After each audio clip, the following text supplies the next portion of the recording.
Knives. Axes and knives can cause damage, Rodney. You know what I mean. Great. All right.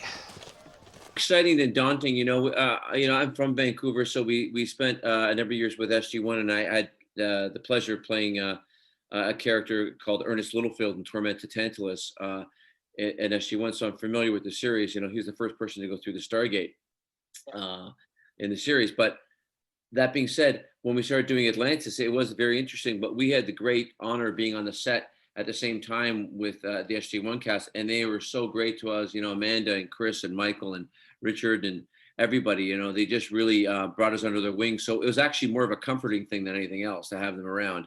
And, they were great. They kind of showed us the rope, so to speak. And Paul, you mentioned that you played a character role in Stargate SG1.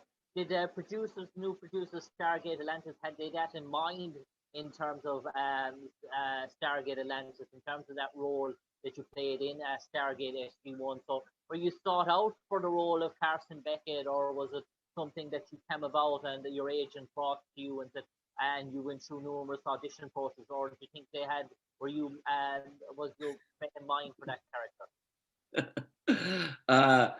Yeah, I'll answer that.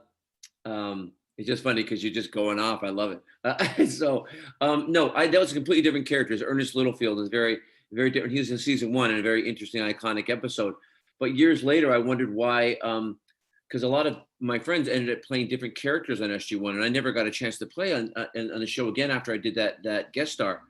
And then when I did get on Atlantis, I talked to Martin Wood, who directed the pilot. I said, "Can I ask you a question? How come I never went back on SG1?" He goes, "Have you done a convention yet?" I said, "No." And he goes, "Oh, I see." I said, "What?" And he goes, "You'll see, because you had a very iconic character. My character went through the Stargate," and he said, we couldn't have you back again. It was a very important character." And I said, "You'll see." And I had never been to conventions. I didn't realize the fan base that the show had. So it was completely different. I read for Carson Beckett. At the time, they wanted an international flavor to the character. And the casting director said, what are you going to do with it? To my agent, what accent? And I said, "I'm going to do a Scottish accent." I was born in Paisley, Scotland, and I just, when I read the pilot and the sides for the pilot, the excerpts out of the script, it was very comedic. He's like, "I'm not getting in that bloody chair for God's sake." So I'm not doing it. It felt very Scottish to me, And I said, "I'm going to do that." And then he called back and told my agent, "No, tell him not to do that. I want him to do an English accent." I said, "Why?" He goes, "No one understands you if you're Scottish." I said, I'm sure the Irish understand that as well, right? But I said, no, I feel strongly about this. So I went in and I said, he said, "What accent are you going to do?" I said, "I'm going to do an educated Scottish accent." So I did that, and I did the first scene. He was like, "That was good." Second scene, he's like, "That was good." Third scene, he goes, "Okay, good, get out." And I was the first person cast on the show.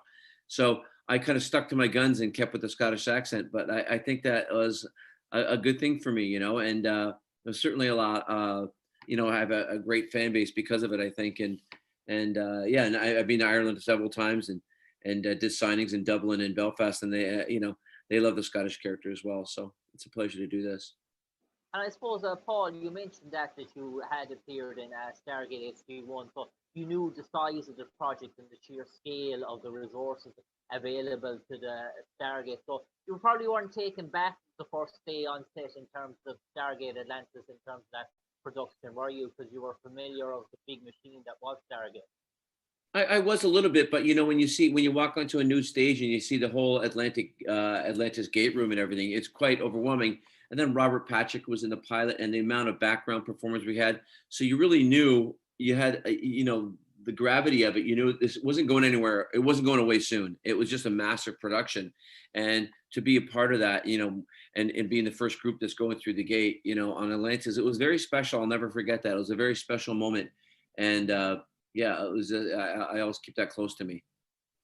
Yeah, and I suppose in terms of Stargate Atlantis, normally when characters die off or meet their demise in a series, they don't come back. And you've the distinction of the only person really in both of the Stargate universes, Stargate SG1 or Stargate Atlantis, of making your death, but making your reprisal as well. I know some other characters had dream sequences or something where they probably died and came back, but you're the first actually character to die off and re-emerge out of the blue. That's the beauty of sci-fi, my friend.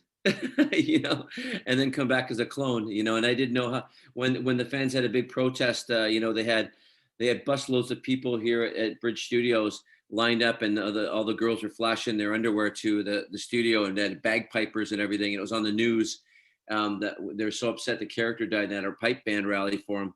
And so, you know, when they asked me to come back, I said, well, how are we going to do that? And Joe Malazzi told me, well, it's Syfy. We can, you know, we can do it. And he told me the storyline. I thought it was very clever, and only in Syfy, my friend. Syfy and soap operas, I think.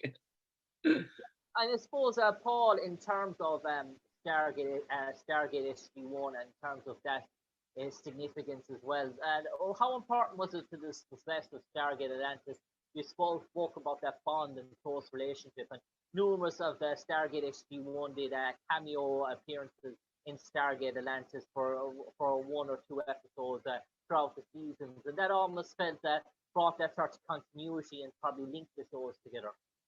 It certainly did. You're right. I mean, it was so in the pilot, you know, we had Richard Dean Anderson and we had Michael Shanks, and you know, and that was really amazing being on set with them. And I think the fan base loved that. They loved the crossovers like that. And it was really great. Like I said, we shot both those shows simultaneously for a number of years on the same studio. Whereas when Atlantis was finished, Stargate Universe came along, and we never worked with any of that crew. We never saw them at all. So it was almost like it was these 2 shows, and then that show came on a little bit later. So we had the benefit of being, I think we had a very similar tone to SG-1.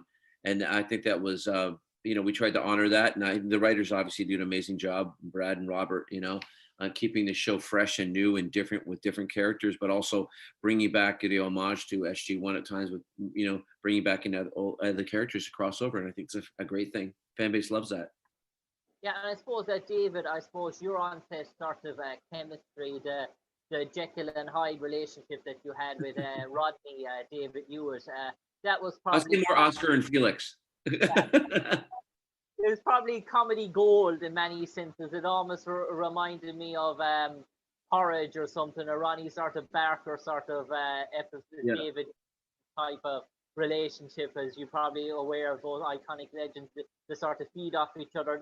That probably brought an awful lot of humor and sort of light-hearted entertainment. So what's sometimes serious content. Yeah, it was a great relationship, you know, and David and I just have a really good chemistry when we're acting together, you know, and on and off the screen. It was a great friendship.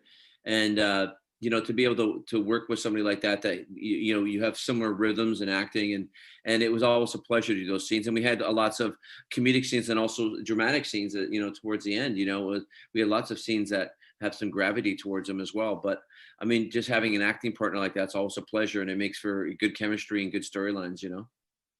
I suppose, Paul, it's roughly now 25 years since the one and only Stargate movie.